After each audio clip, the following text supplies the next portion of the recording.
Have you ever thought to yourself, I wish I had a mini bike that ran on my string trimmer batteries?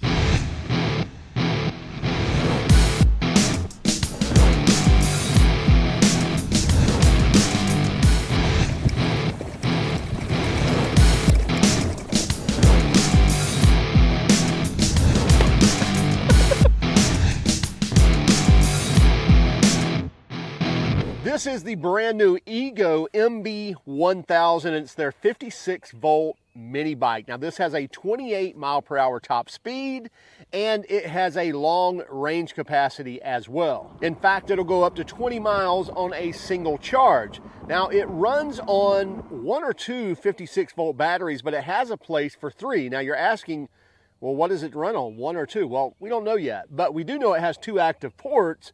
And we're going to find out, will it run on one 56 volt battery or does it require two, but it does have storage for a third as well, so you can extend that long range of riding as well as be able to run at that higher speed as you know you want to. Now it has a full suspension with shocks in the front and a mono shock in the rear. You also get working headlights, working taillights, and an LED dashboard as well.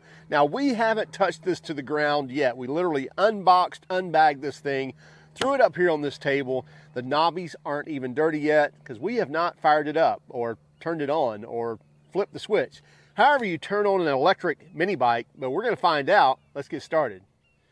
Now we actually have good size knobby tires. Specifically, this is a 130/70-12, meaning 12-inch rim. So we get a 12-inch aluminum rim, and then we get an even larger tire. In fact, blown up, it's right about 20 inches tall. So we get a 20-inch diameter tire on this. So pretty large diameter knobby for a mini bike. Should give you a lot better ride than a smaller tire and wheel would. As I mentioned, we get pneumatic shocks up front and we get a full hydraulic braking system as well. So this is not a cable operated disc brake system. This is hydraulic, and it looks like we get a 7-inch rotor up front. Here in the rear, we get the EGO Brushless hub motor. So the motor's actually right here in the hub of this rear wheel. So there's no chain, no pulley, no shaft or anything running from any type of motor. The motor is right here. We're just supplying power to it.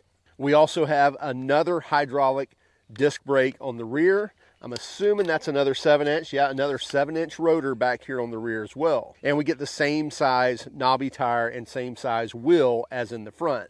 We also get heavy-duty aluminum foot pegs with plenty of grip here on the top, and they're spring-loaded, so when you're hitting those roots, riding around those corners nice and low, that's going to fold up and not break on you. And furthermore, we get a heavy-duty kickstand that folds up out of the way easily and then comes back down to actually lean the bike properly. And here under the seat in the back is the monoshock with the spring and the oil dampened shock in the middle. And this is the opposite side of the hub motor that's delivering the power to the rear wheel. Here we can see this orange cable here that is delivering that power from the batteries to the actual hub motor here. So this is basically the power line that's coming down to deliver the energy to drive this hub motor. Now I thought this was kind of a cool feature.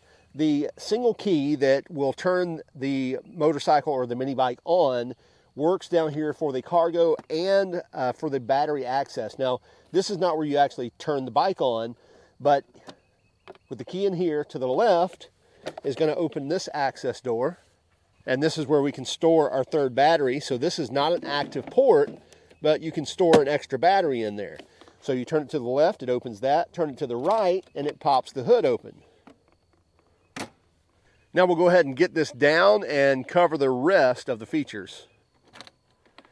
And with the hood open, this is where we can put in our batteries. As I mentioned, both of these are active ports.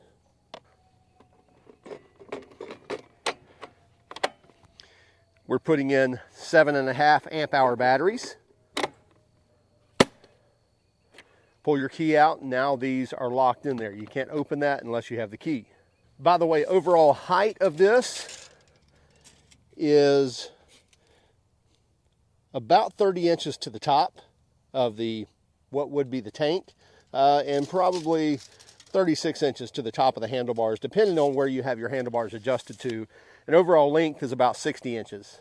And here's our dashboard. Well, let's go ahead and remove the sticker.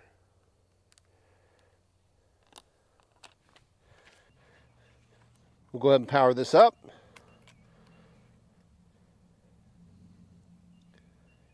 And you'll notice the D for drive, and we also have a reverse. So yes, this little mini bike has a reverse.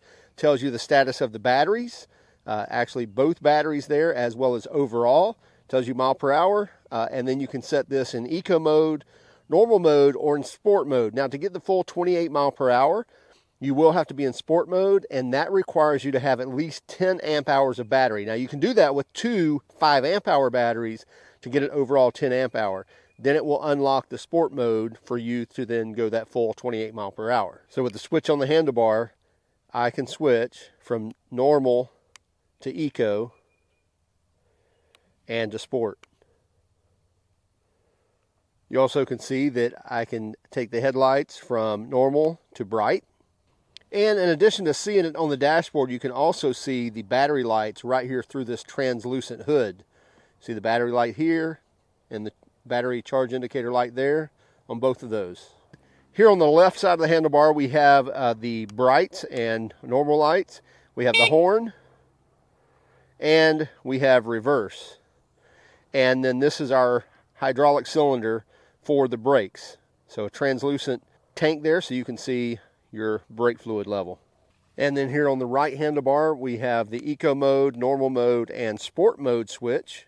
And then we have headlight, running lights, and off, where we can actually turn the lights off, and then our ready button. Now on the headlight, that's in the off position. That's the running light, so we see the LED rim around, and then that's the headlight, and brights will light up all three. And then we also get a working tail light as well. So that's in the running light mode, and that's in the operating mode or headlights on, so that doesn't change. If you have the running lights on or the lights on, the tail light's going to illuminate with a brake light as well when either handle is pressed. Now we just took it for a little rip, and it's a fun little bike. However, we can only get it to go in a normal mode. If I put it into sport, it flashes 3 times and stops. And this is where you should probably read the directions, because a couple of things we found out. Number one, as we mentioned, we have to have at least 10 amp hours of battery. Check, we have that, but we have to do something else. We've got to get under the hood. So we're going to put our key in the side here. We're going to open the battery cover, and then we need to remove these 2 bolts right here. Now these should be number 5mm Allen heads or hex, and this should slide back and now be removed. And right back here in the rear of the seat compartment is a little switch, and that switch is set on from the factory, so the speed limiter is set on. We can click that off. Now we should be able to go into sport mode.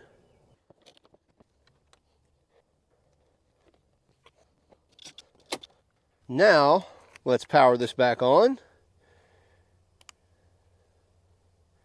And we're in eco. Let's go to normal. We've got normal, and then let's go to sport. And now we have sport mode. So it checks to make sure we have 10 amp hours of battery, which we do. And now our speed limiter's off, and so now we get sport mode. Now to go into any speed or to drive this at all, whether in drive or reverse, you have to have this ready icon up here. And if the kickstand is down, that disables that ready icon. Now the kickstand is up. We see ready right there across the screen. We're in drive. If we want to go to reverse, we can press either brake, then push the reverse button. And now with the reverse button held, if we let off the brake, it'll start backing up very slowly. So in any of the drive modes, as long as we're ready, we hit the ready button, and then we twist the throttle, and the unit will just take off. So get ready, twist the throttle, and go. And now that we've got sport mode enabled,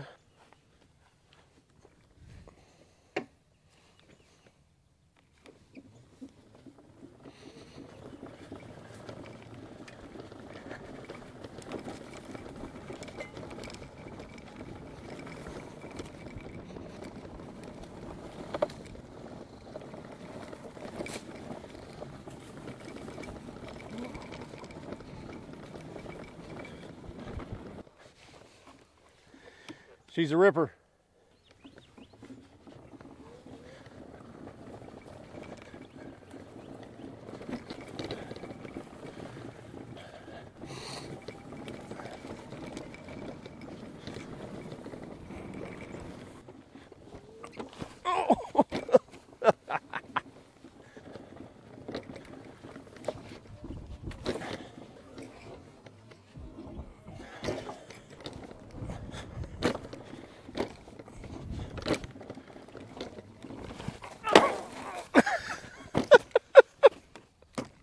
Okay, we were supposed to check to see if this thing will run on just one battery or not. So let's open her up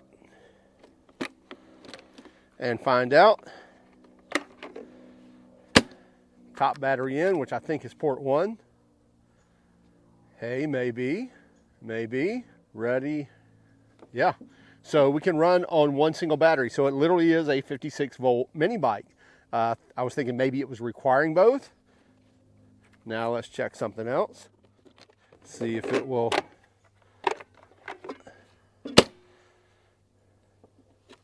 run in port 2. I'm assuming it will. Let's go. Ready? Yeah. So it looks like we'll run with either battery in here. And then I'm assuming maybe in sport mode is where it's actually drawing from both. Let's check that out. So I've still only got one battery in here. And power up. Oh yeah, so sport mode is just blinking. So it won't let me go into sport mode with just one battery in here. So, which, that's what they said, right? At least 10 amp hours. So either port will work fine for econo mode or eco mode and for normal mode. But for sport mode, you need both batteries in. And then you can go back to sport mode. Now here's the bottom line on this. This thing is just a blast to ride. It moves pretty quick. It's got decent torque, more than decent torque. It's got a lot of torque. It's not just going to pull a wheelie, not with me on it anyway. You do have to get a little bit of leverage, if you will, either push down on the forks and pull up, or know how to ride it to get on the back wheel. So it's not like it's going to be instant torque standing out from under you. I'm sure it could be, but they've got it programmed in so it doesn't. Now it claims 28 mile per hour top speed. I'm way north of the 220 pound max limit that they claim, and I was pulling 24, 25 miles per hour out of it. So getting really close. I'm sure somebody that weighs, $150 could easily hit that 28 mile per hour max. Scratch that, we were able to get 25 miles per hour on the dirt road and 27 miles per hour on this private blacktop road. And that was with me on it. Somebody lighter, definitely faster. Love the handle here on the back to be able to kind of move this thing around. Reverse is great. It's a real slow reverse. I don't see that you need it. It's easy to push this thing back, but it is kind of cool that it actually has it. Now pricing on this is where some people may gasp at this, but really after riding it, seeing the quality of this thing, I don't think it's that bad. It's $2,000 if you want it with the two 7.5 amp hour batteries and the dual charger it comes with. So yes, that's a big pill to swallow, but it's a fun little ride. And let's face it, if you're already in the EGO platform, you may have a few batteries already, and you'll be able to order that for $1,300. So $1,299 without the batteries and the charger. So a little bit easier pill to swallow there. Just a really, really fun bike. Check it out. It's the MB1000. We'll have a link in the description. You can get it at Acme Tools. You can probably order it from Lowe's as well, a few other places. So again, we'll have a link in there.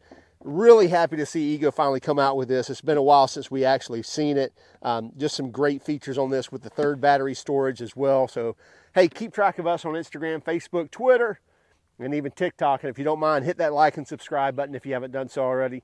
And by all means, if you hate our video, well, give us a thumbs down. But would you let us know in the comments why? Oh, and runtime or range on this. We haven't tested that yet, whether it'll go, 20 miles or not. But, as we keep this, we'll be sure to release another video with kind of our findings after using it a couple of months, and also finding out what the true range is on it.